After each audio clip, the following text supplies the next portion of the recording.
વિદ્યાર્થી મિત્રો, ગયા લેક્ચરની અંદર આપણે ચર્ચા કરી વિદ્યુત વિભાજનને અસર કરતા પરિબળો તથા એમાંથી મળતા વિયોજન અચળાંક કે is equal to C alpha square upon 1 minus આલ્ફાની વેલ્યુ મેળવી આપણે. ત્યારબાદ વિદ્યુત વિભાજન કોષમાંથી એનોડ કેથોડ પર પ્રાપ્ત થતી નિપજોના જથ્થા માટે ફેરાડેનો પહેલો નિયમ અને ફેરાડેનો બીજો નિયમની ચર્ચા કરી તથા ફેરાડેના આધુનિક નિયમની રજૂઆતની ચર્ચા પણ આપણે કરી ચૂક્યા છીએ. હવે તેને અનુરૂપ કેટલાક દાખલાઓની ગણતરી આપણે જોઈએ. કે છે કે વિદ્યુત વિભાજન કોષની ક્ષમતા હંમેશા 100% નથી. આથી કોષની ક્ષમતા નીચેના સૂત્રથી ગણી શકાય. એટલે કહેવાનો અર્થ એવો કે વિદ્યુત વિભાજન કોષથી આપણને એનોડ કેથોડ ઉપર જે પણ નિપજ મળે છે એ નિપજ 100% હોય તે જરૂરી નથી. તો એની કેટલી ક્ષમતા છે એ ક્ષમતા કઈ રીતે ગણી શકાય એનું સૂત્ર છે કોષની ક્ષમતા ટકાવારીમાં નિપજનું પ્રાયોગિક મૂલ્ય ભાગ્યા નિપજનું સૈદ્ધાંતિક મૂલ્ય ગુણ્યા 100. નિપજનું પ્રાયોગિક મૂલ્ય એટલે પ્રયોગ દરમિયાન આપણને જે નિપજ મળી છે એનું વજન. નિપજનું સૈદ્ધાંતિક મૂલ્ય એટલે સૈદ્ધાંતિક સૂત્ર દ્વારા આપણને કેટલું વજન મળવું જોઈએ એની વેલ્યુ ગુણ્યા 100. આને અનુરૂપ એક દાખલો છે 300 કેલ્વિન તાપમાને અને 1 બાર દબાણે CuCl2 ના જલીય દ્રાવણના વિદ્યુત વિભાજનમાં ઋણ ધ્રુવ પર તાંબુ છૂટું પડે છે અને ધન ધ્રુવ પર ડાયક્લોરિન વાયુ છૂટો પડે છે. 2 એમ્પિયર વિદ્યુત પ્રવાહ 1 કલાક માટે પસાર કરતા કેટલું કોપર અને ડાયક્લોરિન વાયુ છૂટો પડ્યો હશે. ફેરાડે અચળાંક F96487 કુલમ. કોપરનો આણ્વીય દળ 63.5 યુનિટ. ક્લોરીનનું આપ્યું છે 35.5 યુનિટ અને આર વાયુ અચળાંકની વેલ્યુ આપી દીધી છે 0.08314 બાર into litre into mall inverse into kelvin inverse. તો આપણને રકમ આપી દીધી છે અને ગણતરી કરવાનું કીધું છે એનોડ કેથોડ પર પ્રાપ્ત થતી નિપજોનું મૂલ્ય. એનોડ ઉપર ડાયક્લોરિન વાયુ તથા કેથોડ ઉપર જે કોપર ધાતુ છૂટી પડે છે આનું વજન કેટલું હશે તેની કેલ્ક્યુલેશન કરવાની કીધી છે. તો ચલો જોઈએ. સૌપ્રથમ આપણે પસાર કરવામાં આવતા વિદ્યુત જથ્થાની ગણતરી કરીએ અને વ્યાખ્યા અનુસાર Q is equal to IT. Q is equal to IT. જ્યાં વિદ્યુતનો જથ્થો Q is equal to I 2 ampere. સમય 60 મિનિટ માટે છે 1 કલાક છે અને સેકન્ડમાં કન્વર્ટ કરીશું 60 × 60 બરાબર બધાનો ગુણાકાર મળશે આપણને 7200 કુલમ. એને ફેરાડેમાં કન્વર્ટ કરીએ તો 7200 ભાગ્યા 96487 એટલે 0.075 ફેરાડે આપણને ફેરાડેમાં કિંમત આપણને મળી ગઈ. કેથોડ ઉપર પ્રાપ્ત થતી પ્રક્રિયા કેથોડ ઉપર હંમેશા ધાતુ આયનનું રિડક્શન થાય એટલે Cu2+ twice electron gives Cu. એનો મતલબ કે Cu2+ આયન 2 ફેરાડે વિદ્યુત પ્રવાહ મેળવીને 1 મોલ કોપર છૂટો પાડે છે. ઉપરની પ્રક્રિયામાં 2 ફેરાડે સાથે 1 મોલ કોપર સંકળાયેલ છે. આથી 0.075 ફેરાડે સાથે સંકળાયેલ તો જે 0.075 ફેરાડે સંકળાયેલ છે એની સાથે કેટલા મોલ કોપર છૂટવું પડશે તો કોપરના mole is equal to copper ગુણ્યા 0.075 ભાગ્યા 2 એટલે આપણને મળશે 0.0375 મોલ. 0.0375 ગુણ્યા 63.5 જે મોલ મળ્યા મોલ પરથી આપણે એના આણ્વીય દર વડે ગુણી દઈએ તો આપણને એનું વજન મળી રહે એટલે 0.0375 ગુણ્યા 63.5 is equal to 2.38 gram copper છૂટવું પડે. કહેવાનો અર્થ એ કે જો આપેલ વિદ્યુત કોષની અંદર વિદ્યુત પ્રવાહ 1 કલાક માટે 2 એમ્પિયરનો પસાર કરવામાં આવે તો પ્રાપ્ત થતી નિપજનો જથ્થો માત્ર 2.38 ગ્રામ જ મળશે. તે જ રીતે એનોડ ઉપર twice Cl minus gives Cl2 plus twice electron, એટલે કે 2 ફેરાડે વિદ્યુતભારનો જથ્થો 1 મોલ Cl2 વાયુ સાથે સંકળાયેલ છે.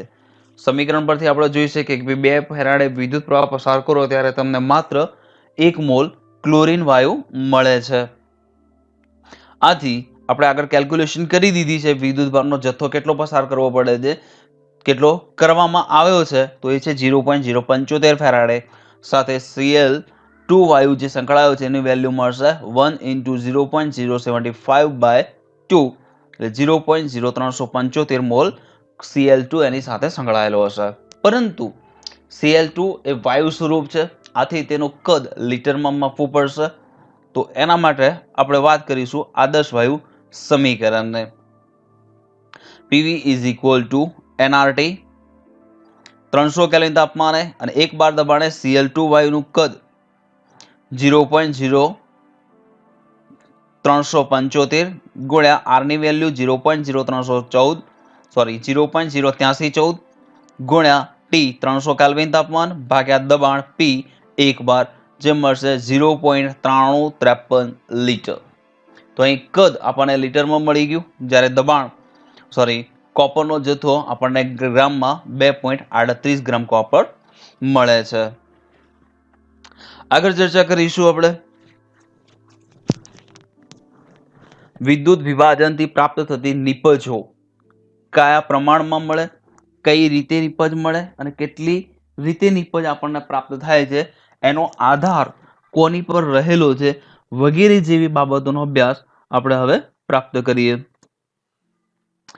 તો ક્ષારોના જલીય દ્રાવણમાં વિદ્યુત વિભાજનની નિપજો પ્રાપ્ત થશે તેનો આધાર તે માટે વપરાયેલા વિદ્યુત ધ્રુવની પ્રકૃતિ પર રહેલો છે, દ્રાવણની સાંદ્રતા પર રહેલો છે અને વિદ્યુત ચાલક બળ પર રહેલો છે. 3 બાબતો પર આધાર રાખે છે કે નિપજ કઈ અને કેટલી મળશે.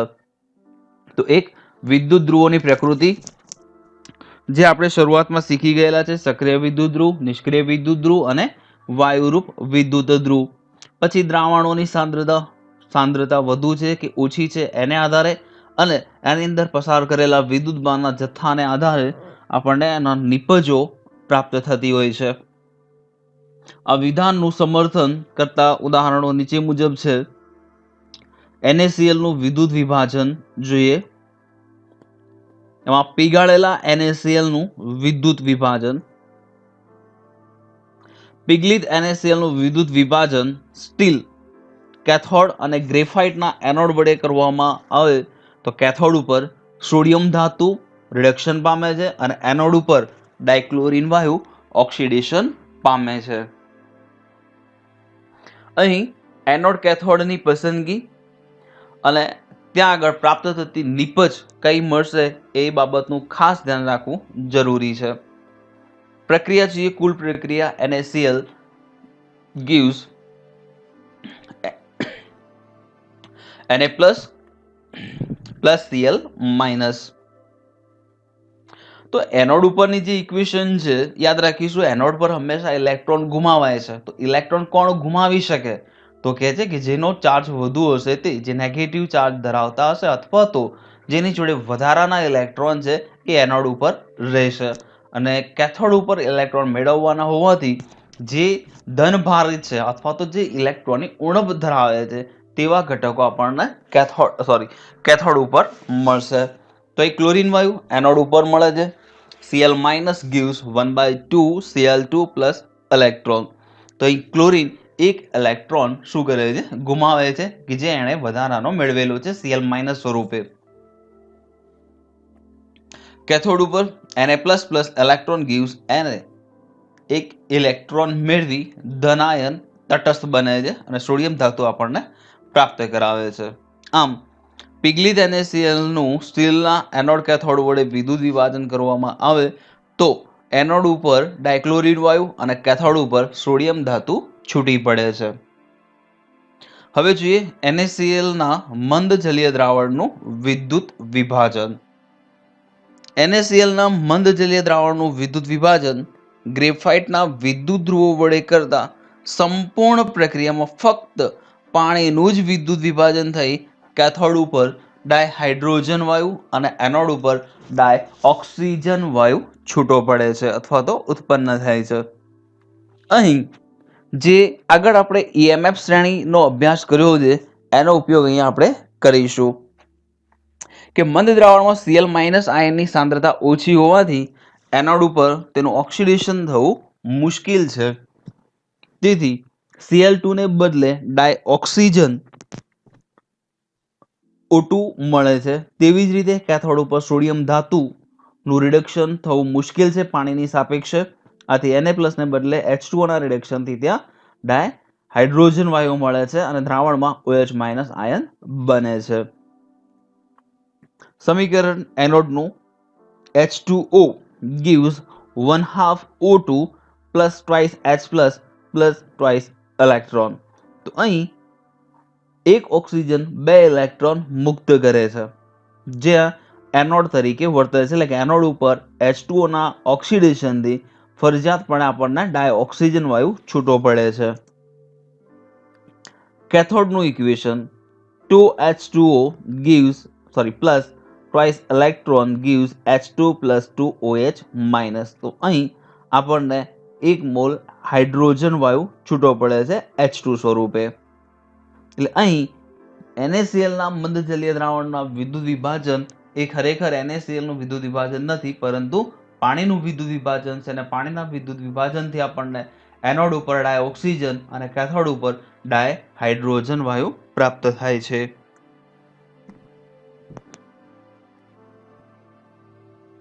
કુલ કોષ પ્રક્રિયા લખીએ તો એ થશે 2H plus 2OH minus gives 2H2O. સંપૂર્ણ પ્રક્રિયામાં H2O gives H2 plus 1/2 O2. એટલે કે પાણીના વિદ્યુત વિભાજનથી આપણને ડાયહાઇડ્રોજન અને ડાયઓક્સિજન વાયુ છૂટો પડે છે. આમ NaCl નું જલીય દ્રાવણનું વિદ્યુત વિભાજન હકીકતમાં માત્ર એક પાણીનું જ વિદ્યુત વિભાજન છે. તેવી જ રીતે સાંદ્ર NaCl ના જલીય દ્રાવણનું વિદ્યુત વિભાજન કરીએ જેને આપણે બ્રાઇન સોલ્યુશન તરીકે પણ ઓળખીએ છીએ તો આપણને એનોડ અને કેથોડ પર પ્રાપ્ત થતી નિપજો શું છે એ જોઈએ. NaCl ના સાંદ્ર જલીય દ્રાવણનું વિદ્યુત વિભાજન ગ્રેફાઇટના વિદ્યુત ધ્રુવો વડે કરતા નીચે પ્રમાણે પ્રક્રિયા થાય છે. સાંદ્ર દ્રાવણમાં Cl- નું પ્રમાણ વધારે હોવાથી H2O ને બદલે એનોડ ઉપર ડાયક્લોરીન વાયુનું ઓક્સિડેશન પામે છે. આથી એનોડ ઉપર ડાયઓક્સિજનની જગ્યાએ આપણને ડાયક્લોરીન વાયુ પ્રાપ્ત થશે સાંદ્ર NaCl ના જલીય દ્રાવણના વિદ્યુત વિભાજનમાં. એનોડ ઉપર twice Cl- gives Cl2 plus twice electron. Cathode ઉપર ત્યાં આગળ પાણીનું રિડક્શન થઈ ડાયહાઇડ્રોજન વાયુ છૂટો પડે છે. 2H2O plus twice electron gives H2 plus 2OH minus. દ્રાવણમાં Na+ આયનની રિડક્શન પ્રક્રિયા અનુભવતા નથી કારણ કે H2O નું રિડક્શન Na+ આયનના રિડક્શનની તુલનામાં સરળતાથી થાય છે. તેથી કેથોડ ઉપર ડાયહાઇડ્રોજન વાયુ આપણને પ્રાપ્ત થાય છે. આનો અભ્યાસ આપણે EMF શ્રેણીની અંદર એના રિડક્શન પોટેન્શિયલને મૂલ્યોને આધારથી કરી શકીએ છીએ. આમ સાંદ્ર NaCl ના દ્રાવણના વિદ્યુત વિભાજનથી એનોડ ઉપર ડાયક્લોરીન વાયુ, કેથોડ ઉપર ડાયહાઇડ્રોજન વાયુ અને દ્રાવણમાં NaOH ઉત્પન્ન થાય છે. દ્રાવણમાં Na+ આયન અને કેથોડ પાસેના OH- આયન NaOH આપે છે. કારણ કે NaCl માંથી માત્ર ક્લોરીનનું જ ઓક્સિડેશન થયું છે. Na+ દ્રાવણમાં બાકી વધે છે. સામે પાણીનો જે અણુ છે એમાંથી માત્ર H2 નું જ રિડક્શન પામે છે અને ત્યાંથી આપણને OH- બાકી વધે છે અને આ બંને ઘટકો એકબીજા સાથે સંયોજાઈ NaOH બનાવે છે જે દ્રાવણની pH ના મૂલ્યમાં વધારો કરે છે જે આખું દ્રાવણ બેઝિક બનાવે છે તેમ કહી શકાય. ઉપરોક્ત ત્રણેય ઉદાહરણો પરથી ફલિત થાય છે કે એક જ પદાર્થની જલીય દ્રાવણમાં જુદી જુદી સાંદ્રતાએ તેમજ પીગલિત અવસ્થામાં વિદ્યુત વિભાજનથી જુદી જુદી નિપજો પ્રાપ્ત થાય છે. જ્યાં આગળ આપણે એનોડ કેથોડની પસંદગી સરખી છે, એટલે કે વિદ્યુત ધ્રુવોની પસંદગી સમાન છે, પરંતુ સાંદ્રતા અલગ અલગ હોવાથી નિપજોનું મૂલ્ય તેમાં નિપજ બંને બદલાય છે.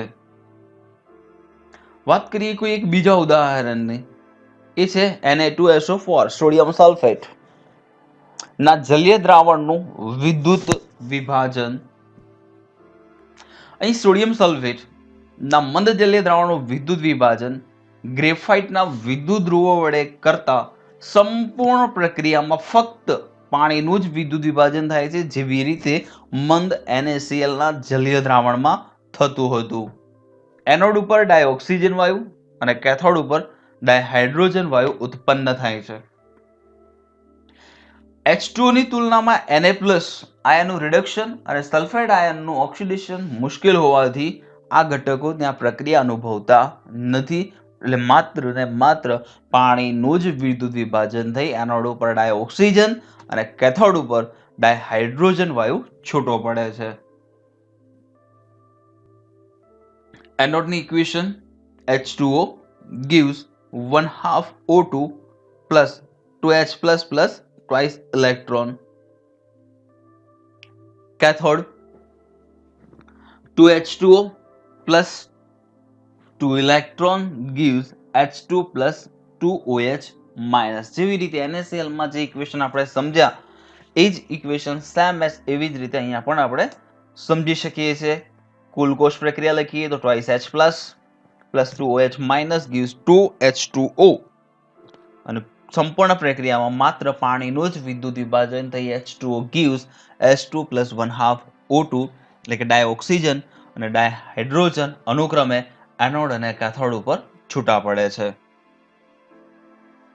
તેવી જ રીતે એક બીજું ઉદાહરણ છે કોપર સલ્ફેટ ના જલીય દ્રાવણનું વિદ્યુત વિભાજન.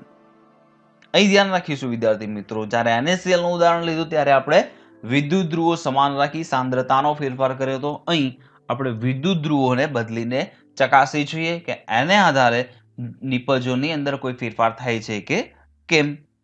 તો ઉદાહરણ છે કોપર સલ્ફેટના જલીય દ્રાવણનું વિદ્યુત વિભાજન. મુદ્દા નંબર 1, જો કોપર સલ્ફેટના જલીય દ્રાવણનું વિદ્યુત વિભાજન કોપરના વિદ્યુત ધ્રુવો દ્વારા કરવામાં આવે તો રાસાયણિક પ્રક્રિયામાં એકંદરે એનોડનો કોપર કેથોડ ઉપર જમા થાય છે. કોપરના વિદ્યુત ધ્રુવ સક્રિય હોવાથી વિદ્યુત વિભાજન દરમિયાન તે ઓક્સિડેશન પ્રક્રિયા અનુભવે છે. અહીં યાદ રાખીશું કોપર સલ્ફેટનું વિદ્યુત વિભાજન છે, જ્યારે વિદ્યુત ધ્રુવો પણ કોપરના જ છે. Anode Cu gives Cu2++ twice electron. Cathode Cu2++ twice electron gives Cu. એટલે એનોડ ઉપર કોપરમાંથી કોપર આયન બને છે અને કેથોડ ઉપર કોપર આયનમાંથી કોપર છૂટું પડે છે. તમે આગલા ધોરણોમાં ભણી ચૂકેલા છો, જ્યારે ધાતુના શુદ્ધિકરણની અંદર વિશુદ્ધિકરણનો તબક્કો આવે એની અંદર અશુદ્ધ કોપરના સળિયામાંથી શુદ્ધ કોપર મેળવવાનો આ એક તબક્કો જે હતો એ જ તબક્કો અહીંયા સમજાવી શકાય છે અને એ જ તબક્કો છે કે જ્યાં આગળ આપણે એનોડ ઉપર અશુદ્ધ ધાતુના સળિયાની પસંદગી કરતા હતા અને કેથોડ ઉપર શુદ્ધ ધાતુના સળિયાની પસંદગી કરતા હતા. આથી અશુદ્ધ ધાતુમાં રહેલું કોપર એ દ્રાવણમાં થઈ શુદ્ધ ધાતુ એટલે કે કેથોડ ઉપર જમા થતું હતું. સંપૂર્ણ પ્રક્રિયા Cu solid anode gives Cu solid cathode. એટલે એનોડનો જે કોપર છે એ કેથોડ ઉપર જમા થાય છે. અહીં જેમ જેમ પ્રક્રિયા આગળ વધે છે તેમ તેમ કોપર એનોડનું વજન ઘટતું જાય છે, એટલે કે એનોડ ઉપર જે પણ કોપર છે એનો વજનમાં ઘટાડો થતો જાય છે, કારણ કે કોપરના એનોડ સક્રિય ધ્રુવ હોવાથી તેઓ ઓક્સિડેશન પ્રક્રિયા અનુભવી દ્રાવણમાં કોપર 2+ આયનો જમા કરે છે. દ્રાવણમાંના Cu2+ આયનો રિડક્શન પ્રક્રિયા અનુભવી કેથોડ ઉપર કોપર જમા કરે છે. આથી કેથોડના વજનમાં વધારો થાય છે, એટલે કે કેથોડનું વજન વધતું જાય છે. અશુદ્ધ કોપરને એનોડ બનાવી યોગ્ય વિદ્યુત દબાણે વિદ્યુત વિભાજન કરતા તે જે અશુદ્ધિઓ ઓક્સિડેશન અનુભવતી નથી તે દ્રાવણમાં રહી જાય છે. કોપરના ધાતુ કર્મમાં અશુદ્ધ કોપરના એનોડમાં રહેલી Au ગોલ્ડ, Pt પ્લેટિનમ જેવી નિષ્ક્રિય ધાતુઓ કે જે ઓક્સિડેશન પ્રક્રિયા અનુભવતી નથી તે એનોડમાંથી મુક્ત થઈને કોષના તળિયે જમા થાય છે, જેને એનોડ પંખ અથવા તો એનોડિક પંખ તરીકે ઓળખાય છે. કે જે ઇક્વેશન માત્ર કોપરનું જ ત્યાં આગળ ઓક્સિડેશન થાય છે અને કોપરના આયન જ દ્રાવણમાં ભળે છે. બાકીના ઘટકો કે જે રિડક્શન પ્રક્રિયા ઓક્સિડેશન પ્રક્રિયા અનુભવતા નથી તે એનોડની નીચે જ એકઠા થાય છે. એ એનોડ નીચે એકઠા થાય છે અથવા એનોડમાંથી છૂટા પડેલા છે, આથી તેને એનોડ પંખ અથવા એનોડિક પંખ તરીકે ઓળખીશું. હવે કોપર સલ્ફેટનું જ વિદ્યુત વિભાજન છે, પરંતુ વિદ્યુત ધ્રુવો ચેન્જ કરીએ. જે પહેલા મુદ્દાની અંદર એનોડ કેથોડ બંને કોપરના હતા, હવે એ ગ્રેફાઇટ અથવા તો પ્લેટિનમના કરેલા છે. ચેક કરીએ શું ફેરફાર થાય છે. જો CuSO4 ના જલીય દ્રાવણનું વિદ્યુત વિભાજન પ્લેટિનમ કે ગ્રેફાઇટના નિષ્ક્રિય વિદ્યુત ધ્રુવો વડે કરવામાં આવે તો નીચે દર્શાવેલ પ્રમાણેની પ્રક્રિયા થાય છે. એનોડ ઉપર પાણીના વિદ્યુત વિભાજનથી ડાયઓક્સિજન છૂટો પડે છે. H2O gives 1/2 O2 plus 2H plus twice electron. Cathode ઉપર કોપરનું રિડક્શન થઈ કોપર છૂટું પડે છે. Cu2 plus twice electron gives Cu. દ્રાવણમાંના સલ્ફેટનું ઓક્સિડેશન H2O ની તુલનામાં મુશ્કેલ હોવાથી H2O નું ઓક્સિડેશન થઈ H+ અને O2 વાયુ ઉત્પન્ન થાય છે. દ્રાવણમાંથી Cu2+ નું રિડક્શન થતા તેનું સ્થાન H+ લે છે. આ વિદ્યુત વિભાજનમાં કેથોડ પર કોપર જમા થતું જાય છે. એનોડ પર O2 વાયુ મળે છે અને દ્રાવણમાં H2SO4 ઉત્પન્ન થાય છે. કારણ કે કોપર સલ્ફેટમાંથી માત્ર કોપરનું રિડક્શન થયું તો સલ્ફેટ આયનો દ્રાવણમાં રહી જાય છે અને એનોડ ઉપર H+ આયનો દ્રાવણમાં રહે છે. એટલે એનોડ પર રહેલો H+ આયન અને કેથોડ ઉપરથી છૂટો પડેલો સલ્ફેટ આયન બંને ભેગા મળી દ્રાવણમાં H2SO4 બનાવે છે, જે દ્રાવણની pHના મૂલ્યમાં ઘટાડો કરે છે, એટલે કે દ્રાવણને એસિડિક બનાવે છે. ઉદ્યોગોમાં વિદ્યુત વિભાજન ખૂબ જ મહત્વની પ્રક્રિયા હોવાથી સોડિયમ, સિલ્વર, એલ્યુમિનિયમ જેવી ધાતુઓના ઉત્પાદન, NaOH, KOH નું ઉત્પાદન અને કોપર, સિલ્વર, ગોલ્ડ જેવી ધાતુઓના શુદ્ધિકરણમાં વિદ્યુત વિભાજનથી જ કરવામાં આવે છે, જે ખૂબ જ અગત્યની અને સરળ પદ્ધતિ છે. તો અહીં આપણે જોયું કે NaCl ના ઉદાહરણની અંદર આપણે વિદ્યુત ધ્રુવો સમાન રાખી સાંદ્રતા બદલી હતી તો બી આપણને નિપજ બદલાતી ગઈ. અહીં કોપરના ઉદાહરણની અંદર તમે જુઓ માત્ર વિદ્યુત ધ્રુવોની પ્રકૃતિ બદલાય છે તો પણ પ્રાપ્ત થતી નિપજોના મૂલ્યમાં ફેરફાર બને છે. હવે વિદ્યુત રાસાયણિક કોષ અને વિદ્યુત વિભાજન કોષ વચ્ચેનો તફાવત શું છે તે તફાવતની ચર્ચા કરીએ. કે વિદ્યુત રાસાયણિક કોષ આ કોષમાં રાસાયણિક ઉર્જાનું વિદ્યુત ઉર્જામાં રૂપાંતરણ કરે છે, જે એક શું છે એનો હેતુ છે, રાસાયણિક ઉર્જાનું વિદ્યુત ઉર્જામાં રૂપાંતરણ કરવું. સામે વિદ્યુત વિભાજન કોષની અંદર જો વિદ્યુત વિભાજન કોષનો હેતુ શું છે, વિદ્યુત ઉર્જાનું રાસાયણિક ઉર્જામાં રૂપાંતરણ કરવું, એકબીજાથી વિરુદ્ધ. બીજો મુદ્દો જોઈએ, રેડોક્સ પ્રક્રિયા આપમેળે થવાથી વિદ્યુત ઉર્જા ઉત્પન્ન થાય છે. આનો અર્થ કે વિદ્યુત રાસાયણિક કોષ એ સ્વયંસ્ફુરિત પ્રક્રિયા છે, જ્યારે વિદ્યુત વિભાજન કોષની અંદર જે રેડોક્સ પ્રક્રિયા છે એ આપમેળે થતી નથી, બહારથી વિદ્યુત ઉર્જા આપવી પડે છે, ત્યારે જ એ રિએક્શન શક્ય બને છે. મતલબ કે રિએક્શન બિન સ્વયંસ્ફુરિત છે. ત્રીજો મુદ્દો, વિદ્યુત ધ્રુવ બે વિદ્યુત ધ્રુવ સામાન્ય રીતે જુદા જુદા પાત્રમાં હોય છે. પાત્ર A અને પાત્ર B, જે આપણે ડેનિયલ કોષની જે રચના જોઈ હતી ત્યાં આગળ આપણે સમજી શકીએ છીએ. ત્યારે વિદ્યુત વિભાજન કોષ બંને વિદ્યુત ધ્રુવો એક જ પાત્રમાં વિદ્યુત વિભાજનના દ્રાવણમાં કે પીગલિક ક્ષારમાં ડૂબાડેલા હોય છે.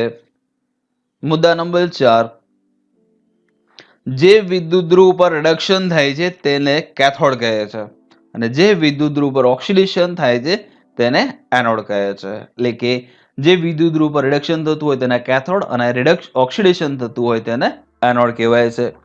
સામે વિદ્યુત વિભાજન કોષની અંદર જે વિદ્યુત ધ્રુવ બેટરીના ધન ધ્રુવ સાથે જોડવામાં આવે છે તેને એનોડ કહે છે અને બેટરીના ઋણ છેડા સાથે જે ઘટકને જોડેલો છે તેને કેથોડ કહે છે. ખરેખર એનોડ કેથોડ ઉપર સેમ રિએક્શન છે, એનોડ ઉપર ઓક્સિડેશન, કેથોડ ઉપર રિડક્શન જ થવાનું છે, પરંતુ એની પસંદગી વિદ્યુત વિભાજન કોષમાં બેટરીના ધ્રુવો સાથે જોડાયેલ ઘટકોથી કરી શકાય છે. મુદ્દા નંબર 5, આ કોષની રચનામાં ક્ષાર સેતુની જરૂર પડે છે વિદ્યુત રાસાયણિક કોષમાં, જ્યારે વિદ્યુત વિભાજન કોષની અંદર ક્ષારની જરૂરિયાત રહેતી નથી. ક્ષાર સેતુની જરૂરિયાત રહેતી નથી. ઉદાહરણ તરીકે ડેનિયલ કોષ, ગાલ્વેનિક કોષ, સંગ્રાહક કોષ વગેરે વિદ્યુત રાસાયણિક કોષ છે જે રાસાયણિક ઉર્જાનું સીધું જ વિદ્યુત ઉર્જામાં રૂપાંતરણ કરે છે, જ્યારે વિદ્યુત વિભાજન કોષની અંદર ઇલેક્ટ્રોપ્લેટિંગ, ધાતુના શુદ્ધિકરણમાં વપરાતા કોષો એ વિદ્યુત વિભાજન કોષો તરીકે ઓળખાય છે. તો વિદ્યાર્થી મિત્રો, આ વિદ્યુત રાસાયણિક કોષ અને વિદ્યુત વિભાજનનો કોષનો જે તફાવત છે એ ખૂબ જ અગત્યનો છે. હવે આગળનો ટોપિક છે બેટરી, એ આપણે